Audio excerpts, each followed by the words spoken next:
unity that comes between the Father and the Son, and what actually brings the love between the Father and the Son is the Holy Spirit, the Lord and the giver of life. Pag nagmamahal ka, pagbibigay ka ng buhay, at nadahanin ka ng buhay. At ilaging focus sa sabihan si Max Wenger Kobe, only love leads, till it pertains to the very essence of God itself. And to participate in this divine love, it is eager to become love. It is actually the very essence of God. And the essence of God is actually being shared to us when the Word became flesh. For us to be immediately participate in that divine love. Kaya mahirap masabi na tayo united in God's love kung hindi nagkataong tao ang Panginoon Diyos. The perfect revelation of the Father and the perfect revelation of God's love incarnated in our midst in Jesus.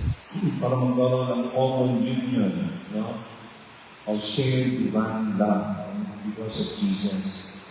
Kaya naman, to those who believe in Jesus, put their faith in Jesus, and remain in Jesus' commands and love, we remain in the Father's love.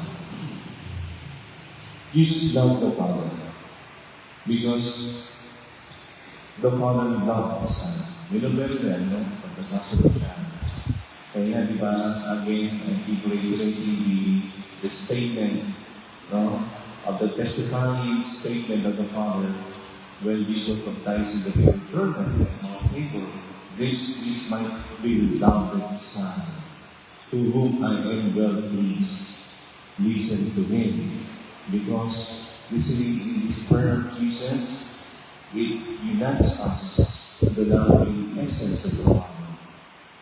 Kaya yung pagmamahal ay nakaulagay sa pagsasakripisyo. Ang tunay na pagmamahal, nagsasakripisyo. Nagbibigay ng sarili.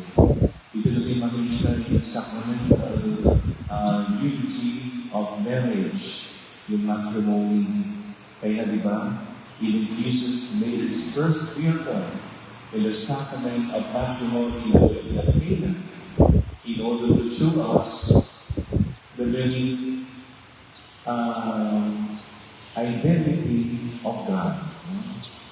Kaya nga yung inaasal sa mga pasigil, isa sa sacramental, kasi may kulang. Wala nang mismo yung mukha ng Diyos. Pero kaya sa pasimbahan, ay naging sigurity. Kaya nga, doon ginagawa yung Diyos, ang nagkasabog natin na alam mo yung pinag-isa ng Diyos, walang sinong pwedeng mag-iwalay. Sapagkat ito mismo ang imago ng Diyos. Kaya pag may kasana at may misa, it is the two sacraments that actually we celebrate. Sapagkat magpapatayan, magkasalamin, ng mirror in the very essence of God is God Himself.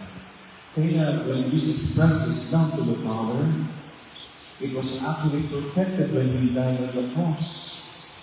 Ganon ang pagmamahal. Dahil mahal tayo ng Jesus, dahil mahal tayo ng Ama, He allowed Himself to die perfectly, absolutely the cross. And to rise from the dead, to bring us hope, especially when this bond of unity engaged in the sense of difficulties and struggles. Kaya, if we uphold, live in the sacramental life of relationship, we become a sacrament itself. Amen. Kaya yung kasal ay sacrament. Kasi, ang pagmamahal kung saan ang dulang essence ng Diyos is a sacrament itself. Kaya every time we go to Mass, the institution of the sacrament, it is actually a sacrament, a unity between two persons, God and us, the common unity of persons. Kaya pag sinabi na, the body of Christ, kaya sabi natin, Amen. Pag sinabi natin, ang katawan ni Kristo, ang katawan sa katawan, common union, naging sacrament. It is actually rooted in the sacrament bond of the Father and the Son and the Spirit, and during the Epiclesis, the consecration of the bread and wine. During consecration, andun yung tinatawag na the profound Trinitarian events during consecration. From the Father and Father sent the Spirit Epiclesis so that the bread and wine becomes the true body and blood of Jesus for us, to be united with us, so that tayo mismo maging sacramental presence sa mundo. There's something beautiful.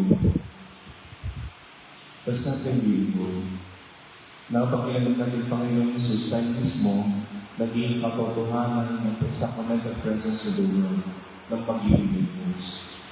Mahala, sabi ng konti, kasi parang sa mga Katoliko, hindi naiintindihan. Kaya na, we need to be formed continuously to the faith. Kung gagawaganda ang ating pananampalataya. Kaya challenge sa atin, hindi rin dapat managin sa atin na mag-stop sa atin yung aming pinalalaman. We need to share the musical words and deeds by being a witness to these truths in this unifying essence of God, to participate in that inner Trinitarian unity and love of God that actually show every time we say Jesus in the Holy Communion that there is sacrament of love.